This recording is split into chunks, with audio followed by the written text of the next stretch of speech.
Hey guys, welcome to the Hip Flexor webinar replay. I am so excited for you to be here today and for you to learn a ton about hip flexors.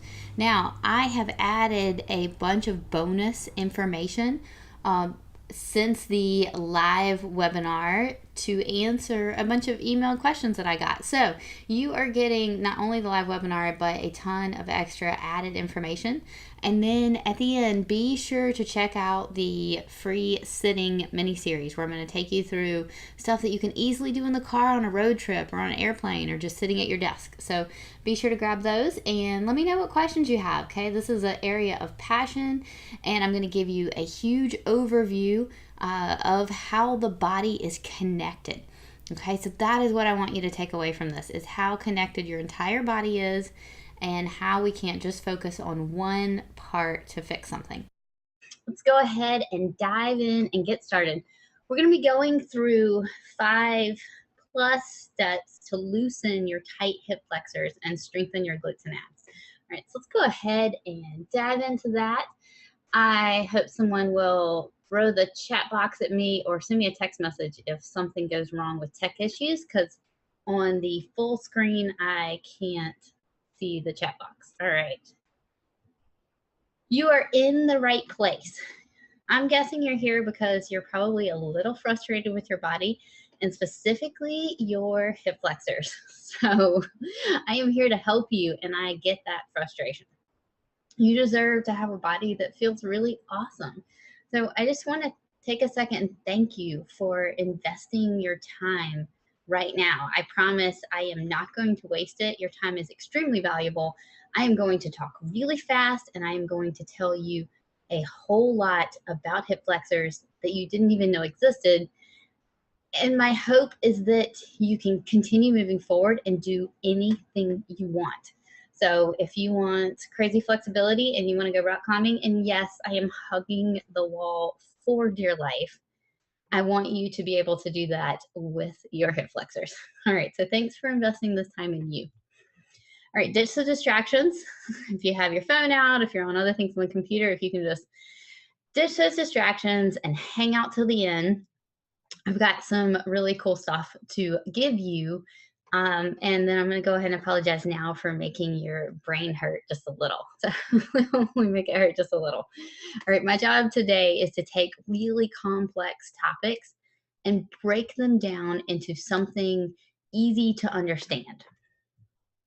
All right, so if you watch this webinar, you get a gold star, and I'm going to give you two things. I'm going to give you a free mini sitting workout series because, hey, we all have car trips. We all go on airplanes and sit at desk and things where we have to sit. And it's great to know, all right, what can I do now while I have this hour car ride where I can get out of the car and my hip flexors can feel amazing. So that is what I'm going to share with you at the end. I'm going to be throwing that link in the chat box so you can grab that full series, video and PDF. And then I'm going to give you some insights into a extremely comprehensive program. All right. Your mindset. Going forward with tight hip flexors, your mindset is you cannot stretch out the issue. Okay, tightness is a result, not the cause. So you have to address the cause. Did you ever wonder why stretching your hip flexors never holds? I mean, if stretching really truly worked, you wouldn't have to stretch ever again. So that is what, when I like to fix things in the body, I want to fix them. All right. I don't want you to have to continue to do something or continue to have to stretch every day. It's just such a waste of time. All right. So what got this ball rolling for me to talk hip flexors? Isn't that so cute? I tried to find the best ball. Little cotton balls. This is adorable. All right. So I got a doctorate degree, which doesn't always mean a whole lot. All right. But I've got 15 years of experience, passion for continuing education, and that means a lot. And I have a really big passion for educating patients, and that means even more because I want to tell my patients why. Not just do these 3 exercises, but here's why you're doing them. Here's what you need to think about while you're doing them. Here's what can go wrong. I feel like people need education. People need to know what's going on in their bodies to truly be able to fix something. They don't just need to be throwing things. And then I have an insatiable drive for understanding why. So that is what matters most, is getting to the bottom of things and then truly understanding them. So why talk about hip flexors? It's from seeing patient after patient after patient come in, and a lot of their pain circle back to their tight hip flexors. So I'd have somebody come in to neck for neck pain and neck tightness, and I would give them a hip flexor stretch and give them a lot of the secrets I'm going to share with you today to loosen hip flexors. And then all of a sudden, their neck would feel better. And it's like, wait a minute. All right. So this whole system is connected. And that started me down this rabbit hole maybe 8 or 9 years ago, looking at the hip flexors relationship with the rest of our body and how that all interconnected. Okay, so why online? So I've seen a lot of patients in person and have several practices, but my husband's job moved us around the country. So this is my sweet family. And so I have lived in 3 different states in a few short years, and under 4 years, I have lived in 3 different states. So going online helped keep me connected to old patients. I can do virtual sessions with them. I can come up with programs. And then healthcare around the world is not equal. Healthcare in the US is not equal, and healthcare across a single state is not equal. So when I started into this interest of mine in women's health, this hip flexor series has nothing to do with women's health. Don't worry. If you're a man on here, you are safe. Right? So safe. Don't worry. All right. But when I started into women's health a few years ago, I realized how poor the information was that was out there, and how women could go to various physical therapists or healthcare providers, and they would be getting very, very old information and very bad information. And I just thought, people deserve the best stuff. They deserve to know more about what's going on. So that is one of the driving forces behind going online with things like this webinar. Don't worry, we're going to get to hip flexors. Keep talking fast. All right. So, but you deserve to know. You deserve to have all of this education. And just because you might live in a small town that doesn't have any healthcare for miles, or you live in the back country of New Zealand, I mean, you deserve to know to have equal healthcare to being able to go to some of the best places in the world. And then time is valuable. You can't always make it to in-person appointments. It's so hard, especially if the best PT is a 2-hour drive. And then it saves money to learn as much as you can online. So then your in-person appointments are super impactful. All right, so what are we going to learn today? We're going to learn cause and effect, right? So this is huge. This is huge. Cause and effect. All right, the 2 main hip flexor muscles we're going to look at today are the ones that I see that cause the most issue, and that's the psoas and the TFL. How do you know if your hip flexors are tight? Well, you have 2 different kinds of tightness. You have the tightness that a yoga person has, who can still put their foot over their head, but they still feel tight. So sometimes long muscles can feel tight if they're getting overworked. And then you have the muscles that are just short and tight. And that is what we're going to test here. That's a very easy test to do. You can lie diagonally on a bed, hanging off one leg and one butt cheek. You want to make sure that hip is off the bed. You want to take your other leg, your inside leg, and pull it into your chest. Now in this picture, I'm almost 7 months pregnant, so my belly is getting in the way of me getting my knee into my chest. If you have any knee tightness or knee pain, you can hold underneath your knee and just hold the back of your thigh. But squeeze that into your chest. And then what you're going to see is how far does your leg hang down off the bed. You are looking for your knee to go past the edge of the bed by around 20 degrees or so. So let's just say it's hanging several inches down past the edge of the bed. Now, most of the patients that I see that have tight hip flexors, I do this test and their leg doesn't even get to the edge of the bed. So their leg is just hanging up in space and they're like, oh my gosh, it's so tight. Okay, so give that test a try and see when you lie diagonally on a bed, hug your knee into your chest, your other leg hangs down, if it hangs past the edge of the bed. If it doesn't, you know you have very tight hip flexors. So we're not going to get super heavy into anatomy here. So hopefully I will keep it as simple as possible. All right, hip flexor muscle number one, the psoas. The psoas inserts into your lumbar spine, and it also inserts into the disc and then up into the diaphragm and then wraps around your leg. So when you think, oh, my back is kind of achy, I know the first thing that pops into your head is not, oh, my hip flexor is probably tight. It's probably pulling on my spine. Okay, so this is really cool. So this is looking into the front of a skeleton, scoop out the guts, and you're viewing it through. And this is your psoas. This is your hip flexor muscle. All right, so we're going to talk about this sucker feeling tight that causes backaches, back pain. Have you ever stood at a party for a long time and then your back starts to ache? Yeah, that's the psoas. All right, the psoas does hip flexion and it does spinal stability. All right, so it flexes our hip, so it lifts our leg up. And then it also plays a huge role in stabilizing your spine. I mean, you can see it's inserting on every single vertebrae here in the lumbar spine. So it is doing a huge role in stability of your spine while it flexes your hip. And the psoas has a lot of responsibility. All right, so let's start at the head and work our way down. Diaphragm. Okay, so we talked about the psoas inserting on the diaphragm. So here's another diaphragm picture. Right, so you have your lungs here. I want to keep it as simple as possible. You have your lungs, you have your diaphragm under your lungs. Think about your diaphragm as your breathing muscle.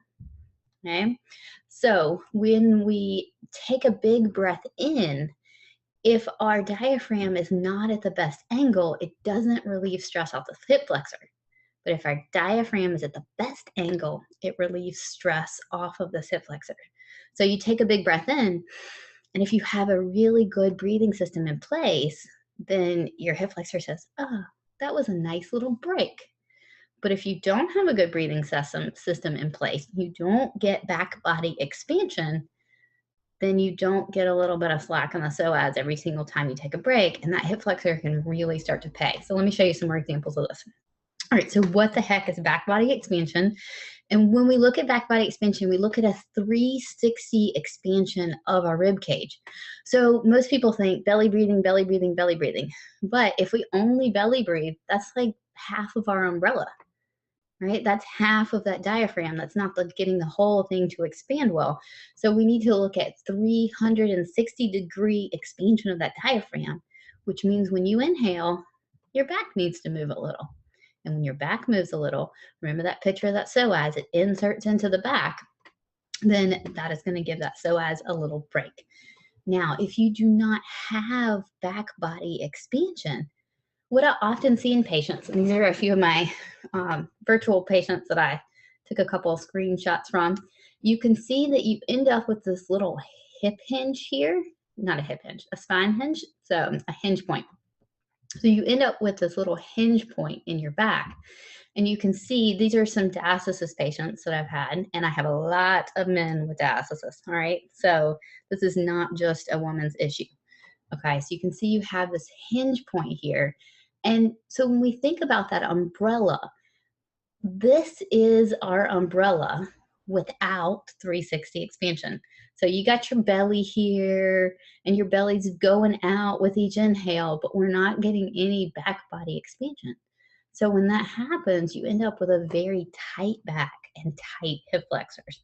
And generally, you can see things like diastasis and a larger belly and stuff like that because you're only expanding in the front. Okay, so think hinge point. Maybe go take a selfie in the bathroom mirror when we get done here. Don't leave me now. When we get done here, go run, take a selfie in the mirror and look at your back and see what it looks like and see, do you have that little hinge point there? Or is it a nice normal lumbar curve? Okay, so this is a minor one and this one's a little bit more, but you can see what you're looking for. And then think, oh no, my umbrella. So, all right. So diaphragm and psoas. So what factors decrease this diaphragm expansion? So remember, we want that great 360. We want that diaphragm moving. So what stops that diaphragm from expanding? Flared rib cage. So if your rib cage is flared out in the front, poor core firing. Now, not strength. Okay, so don't stop right now and go do a bunch of crunches on the floor because I'm not talking core strength here. I'm talking how your core fires and how all your ab muscles coordinate. tight or tense pelvic floor. That can be in men or women. So holding tension, even if you don't know you're holding tension in your pelvic floor, stops that diaphragm from expanding well. Holding in your belly button. I know you didn't see that one coming, did you? Yeah, holding in your belly button is really bad for your diaphragm. Also really bad for those hip flexors and everything else. Okay, poor posture and just a habitual breathing pattern. Sometimes people just get in this habit of shallow breathing and letting their shoulders come up and down when they breathe instead of getting that deep diaphragm expansion for breathing. So, how do we fix this broken umbrella? How do we get back body expansion through your diaphragm? Well, there's a number of exercises and a number of ways to do this, and not one way is going to work for every person. So that's why you need to be presented with a lot of things. But one thing I want you to try is a full squat. I learned this from the Postural Restoration Institute, and it is an awesome exercise. So what you're going to do is hold on to something very heavy. So the bottom of a bedpost, something very stable that's not going to move anywhere. I'm holding on to some very heavy weights. You're going to hold really low. You're going to place your hands close together. You're going to place your feet close together. And you're going to squat down, keeping your weight balanced between the balls of your feet and your heels. And I want you to relax the front of your ankles. This is very important. Relax the front of your ankles. You're just going to settle down and sink into that squat. You want to squish your knees in. Your knees are squishing your chest and your belly. All right? You are squishing these things. You're going to hug your knees with the outside of your arms, pulling them together. And this way you can't get a shallow breath. So if your arms are holding very low and they're really stretched out, you're not going to be able to breathe into your neck and shoulders very easily. And then what I want you to focus on is really trying to get that inhale into that hinge point that we just talked about, into that point on your back that feels tight. I want you to try to think about stretching that from the inside out. Okay, so that's what we're doing. We're stretching that point on your back from the inside out. And I want you to do 4 to 5 breaths of those and then stand up and see how you feel. Okay, so I think you are going, just from doing this one exercise, I think that your hip flexors are going to feel so much looser. And this exercise, it loosens not only the psoas, so the inside hip muscle, but it also helps the TFL, and it helps SI joint pain, and it helps low back tightness. So it is a fabulous exercise. And so give it a shot if you feel comfortable squatting. Psoas. All right, so let's continue on with this muscle and move down our skeleton just a little bit. So let's look at the middle. All right, so we just covered the diaphragm. If it's not getting that little bit of slack in the top from proper breathing, that's going to be point 1 that's going to cause your hip flexors to be tight. All right, point 2 we're going to look at is your core. Because your psoas is a very effective spinal stabilizer, your core muscles will often take a break. Or maybe you've been pregnant, maybe your core muscles have gotten stretched out. So then you see really, really, really tight hip flexors if your core muscles have taken a break. All right, so we've got our deep inner core, those transverse abdominals, we've got internal obliques, external obliques, and then we've got this rectus up the front. So when most people think, I'm going to go and strengthen my core, they think, oh, I need to go do sit-ups. But that is primarily going to target this rectus muscle up the front and not get a great wrapping around. And what we need for balance of our psoas to make our hip flexors feel better and feel looser is we need that balance between our abs and our hip flexors. So if you don't have great wraparound strength, if you don't have good horizontal stability, so the muscles, the core muscles that wrap around, then the psoas that stabilize up and down is going to have to work harder. Okay, so here are your abs over here. They're like, I'm just gonna be lazy.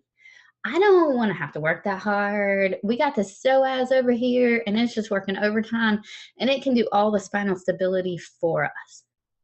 Okay, so hopefully that's making sense and I'm making that simple. This is hard stuff to understand, all right? So really, these are not simple concepts. All right, so we look at spinal stability, we look at the middle. The psoas muscle, your hip flexor, primary hip flexor muscle, will take over for stabilizing your spine. Somebody's got to hold that spine up, right? Somebody's got to keep it safe and stable.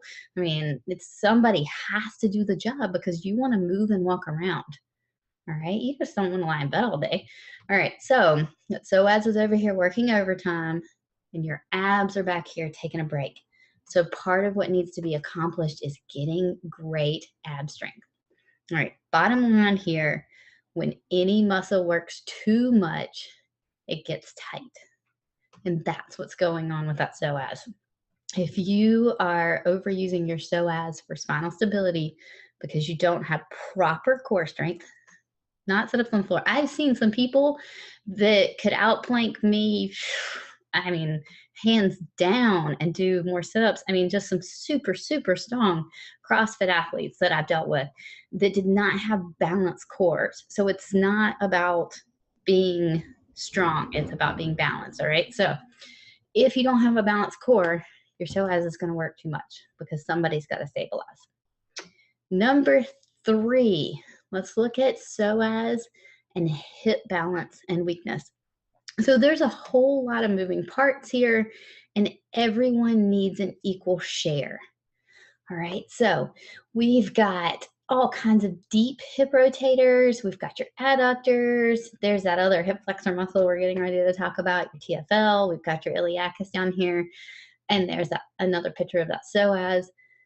So basically, your hip has to be balanced. It has to be balanced in the back. It has to be balanced in the front and the inside and the outside. All right, so we need balance within the hip, just like we need balance within the core.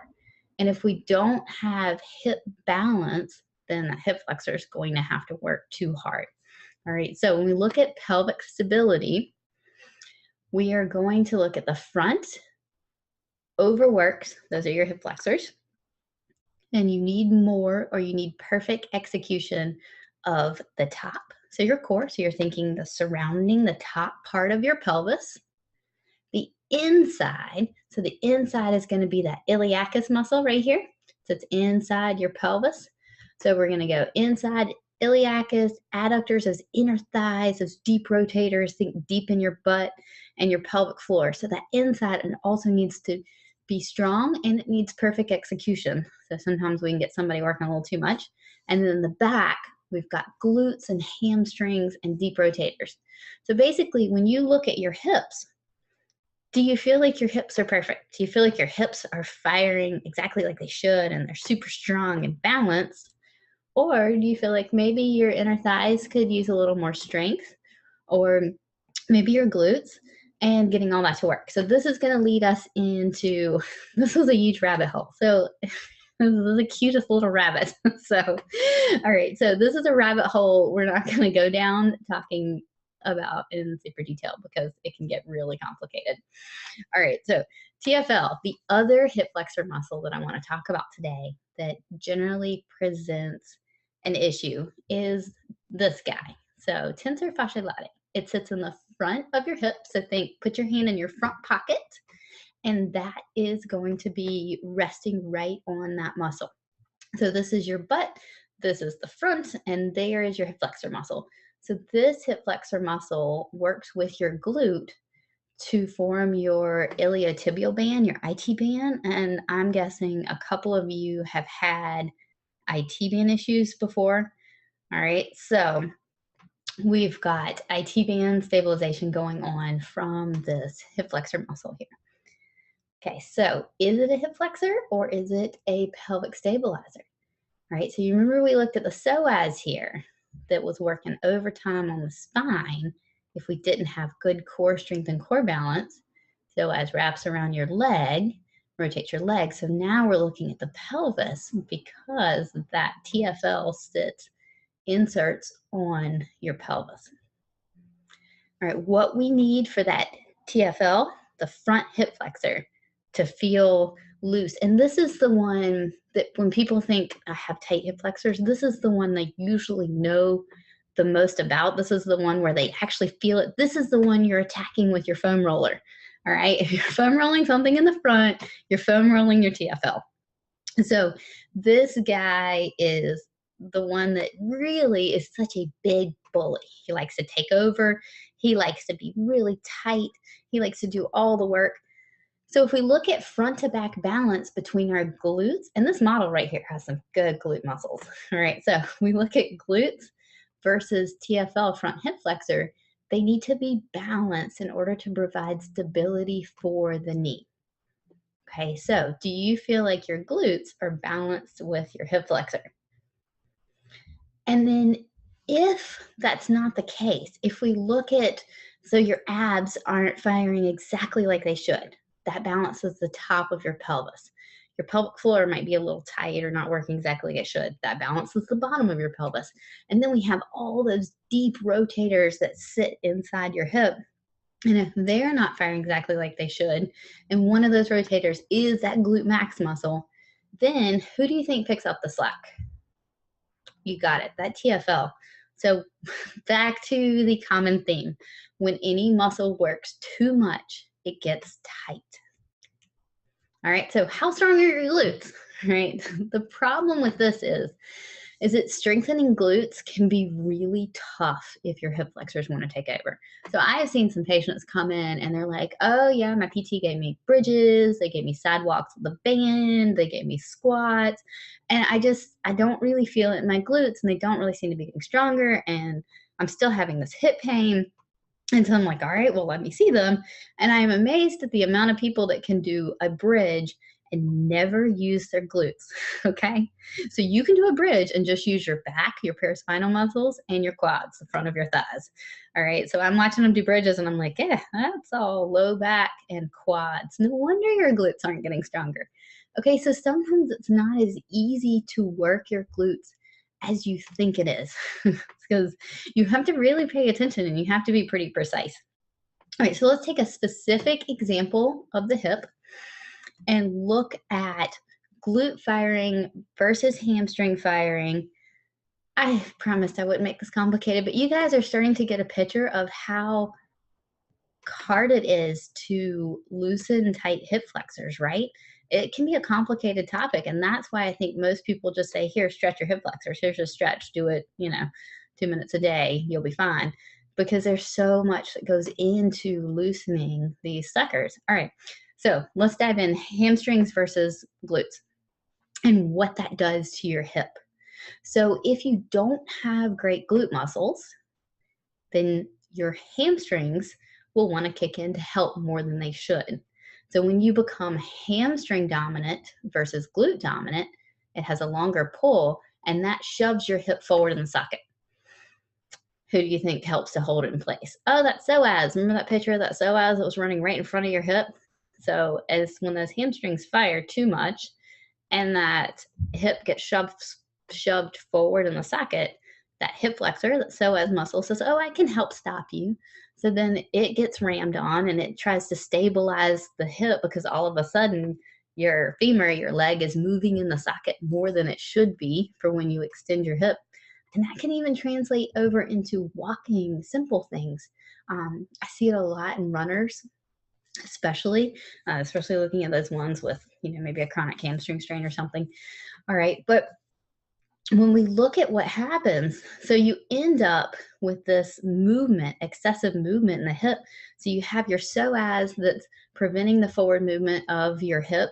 And then you have your TFL, the other tight hip flexor that's trying to stabilize the pelvis because the glutes are really awesome at pelvic stability. And if they're not working as much as they should, well, somebody's got to work. So then you get the guy in the front working.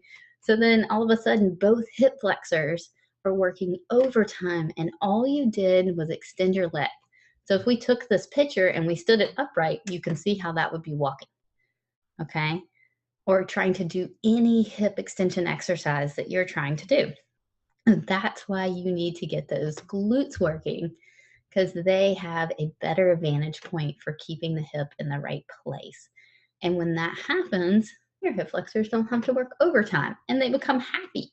And when things don't have to work overtime, they let go. All right, ready for another rabbit hole? Let's look at the psoas's effect on the TFL. So remember the psoas is the one that runs from your spine and the TFL is the front pocket muscle. Okay, so the one from your spine, how it affects the one from your front pocket. The more the psoas compensates, the more tension or load it carries, the tighter you feel. Okay, so the harder and more that spine psoas muscle has to work, the tighter it feels, right? So too much load gives you tightness, all right? Remember what's going to make that better. Great diaphragm, great inhale, back body expansion, core strength, pelvic stability, correct firing and balance of your pelvis. Okay, so that's what's going to make it feel a lot better. But if it's having to pick up the slack for one of those things, it's going to get tight. It's going to have too much load. And then what's going to end up happening is tightness and then weakness through the full range, because he's having to work so hard on both ends. He's having to work at the top and the middle to hold your core tight and to do spinal stability. And then he's having to work at the hip to work on hip stability. And so then he becomes a very, I don't know why I label this muscle a guy and a he, but you know what? I'm just running with it, okay? So he becomes a real issue because he gets weak and cannot do hip flexion. So your main hip flexor muscle, your psoas, that's supposed to do 60% of hip flexion, becomes a weak hip flexor. Not only is he tight and he's overworked and he's tired and you're trying to stretch him to death, no wonder the poor thing's rebelling. All right, so when that happens, the TFL, the front pocket muscle, and your quads, those are the front of your thighs, have to do more hip flexion, pick up your leg. They get tighter and more overworked. All right, so are you seeing this chicken and egg here? All right, are you seeing what happens when you get this full circle of lack of stability then equals overworked muscles that should be working to move you? And then when that happens, you get more overworked muscles, and before you know it, both of your hip flexors are screaming at you and they're so tight. And do you see why stretching could be the worst thing you could do to a tight hip flexor? I hope so. I hope that's the only thing you take away from today, is that stretching is not the answer. All right, so to relieve tension off the TFL, you need a stronger psoas. And you need that psoas to be strong through full range. All right, so think about just picking your leg up really high. Think about that rock climbing picture. Like if I'm going to take my leg all the way from the ground and I'm going to reach it all the way up, I need strong hip flexors through the whole range. And to get your psoas stronger, it has to do less work. Okay, so it has to work less to be stronger. All right, so just to recap, not only do you need a ton of specific strengthening, all right, I'm going to throw a bunch of anatomy words at you here, but iliacus, glutes, adductors, deep rotators, core, diaphragm, but you need to shut down the bullies to be effective at that strengthening. So that's where it can make you want to beat your head against a wall, literally, because you're like, I am trying to do all these glute exercises. I am trying to get my glutes to work. I am working on these things here. I am working on my core, but why is it not working? And I find that paraspinals, your back muscles get really tight, and then they get in this tug of war with the rectus abdominis, your front six-pack muscle, and then you got this like pulling back and forth. And we know what tug of wars do to the body. It just makes everybody overwork. And because we don't have enough of that wraparound stability. And then our TFL becomes a big bully because it's at such a great angle to work that it really likes to shut the glutes down. And it really holds a lot of tension, especially in sitting. And then we've got some neck stuff going on, like if our deep cervical flexors aren't working like they should, and then we've got these big sternocleidomastoids and forward head posture. Remember, I mentioned posture. So this is a whole nother rabbit hole that we can go down, which is a really fun rabbit hole. But you can see how it's a lot, and it's awesome. So awesome. All right, I want to go over one more little troubleshooting piece. So you need your glutes to shut down your TFL. All right, you've got to get your butt muscles working, right? To think about that front to back balance. So you got the super tight TFL in the front. You got to have a good butt to shut down that TFL. But you can't get a good butt unless you can turn your leg in. because your butt muscle turns your leg out. And if something is already at its most shortened position, it can't fully lengthen to then get stronger. So that's one of the things that I see with people trying to build glutes is if their hip is all messed up on the inside, then they can't rotate their hip in, then they can't strengthen their glutes, and they're just stuck.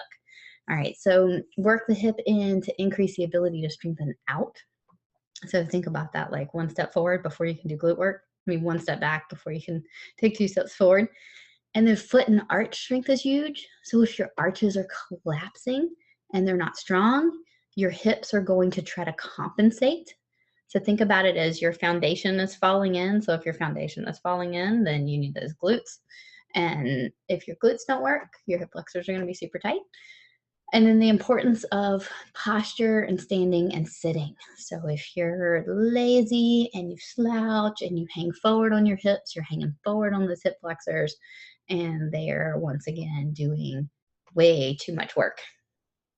All right, so before your brain completely explodes, sorry, I threw a ton of information at you really fast, and I'm kind of scared to exit out of the full screen here so I can see the chat box because it's probably going to be full of questions. All right, so if you have a question right now, go and throw in the chat box. I'll take a look at those in a second. But I want to leave you with a full series that you can do in sitting. Okay, it is a 10-step series. You can do it in the car, airplane, if you're sitting at your desk, and it's going to work on telling your hip flexors to let go, getting those adductors working, getting those glutes firing. It's just a fun little series, and we're all stuck in the car sometimes. So be sure to check that out. I'm going to throw the link in the chat box for you. And make sure you grab the PDF that's with it because it's got pictures of all the exercises so you can actually take it with you in the car and read the directions. Okay. All right. And then I want to offer to hold your hand through this process. So give you the exact exercises, the order to the exercises, the posture, the tips, and the tricks.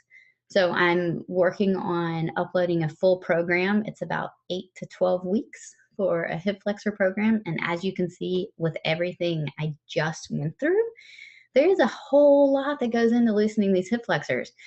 So each week you will get an exercise assignment and a short educational video that I promise to break down even more than I broke this down and make it as simple as humanly possible so that you can watch that and help it all come together. And then because you took the time to sit here and watch this, I'm going to give you 50% off the program if you're interested in the program. Even if you're not interested in the program, go grab the free sitting series. You've got to get that. You've sat through me making your brain hurt, so you really need to get that now. All right. So if there's one thing you take away from today, it's hip flexors. All right. Don't stretch the leader too thin. Right? So just recruit more help. So that is how I want you to start thinking about the poor little hip flexors. I want you to think about them as they are screaming at you for more help. They are not screaming at you for you to stretch them more. All right. So that is your takeaway. If you take away anything, take away that. All right. And who doesn't love Drew Carey? He's so funny. All right. So let those hip flexors do a little less work. Okay, so I got a lot of questions about the program. How does it work? What do I do, Sarah? Where do I go from here? Evidently, I did not do a good job answering that. So let me dive into that quickly. In this program, I'm going to finish what we just went over. So we started working on your broken umbrella. Okay, we started working on getting that back body diaphragm expansion. So what we're going to go through in this hip flexor program is building core strength to help give you that core stability to get your hip flexor to let go so it doesn't have to do so much work. That's going to help stabilize your pelvis. That's going to help both hip flexors. It's going to help everybody get nice and happy. So we're going to go through full core program. Then we're going to go through a full glute program where you get my favorite glute exercises. But not only that, you're not just going to get my favorite exercises. We're going to work on troubleshooting when your glutes just don't really want to fire. All right, so how do we get your hips to loosen to then get your glutes to fire? We're going to work on all those deep hip rotators. We're going to work on foot and arch strength. We're going to be working on your posture. We're going to work on your whole body. And what I'm going to do is take you through step by step each week building on the last week and keeping it super simple. Unlike this webinar where I threw a ton of information at you all at one time and I probably made your brain hurt and you're like, what the heck, Sarah? I don't have an anatomy degree. But what I wanted to show you with this was this stuff is complicated. It's hard. You have to have an in-depth understanding of the body to truly fix it, because everything is connected. It's not as simple as just doing a hip flexor stretch. So that is really, I just wanted to throw a bunch of knowledge your way so that you can learn that there's so much more to making your body feel better than just simply stretching. Okay, so in this program, I am going to hold your hand. I'm going to take you through each week. We're going to be diving into every single thing to make sure you leave feeling amazing and all of your questions are completely answered.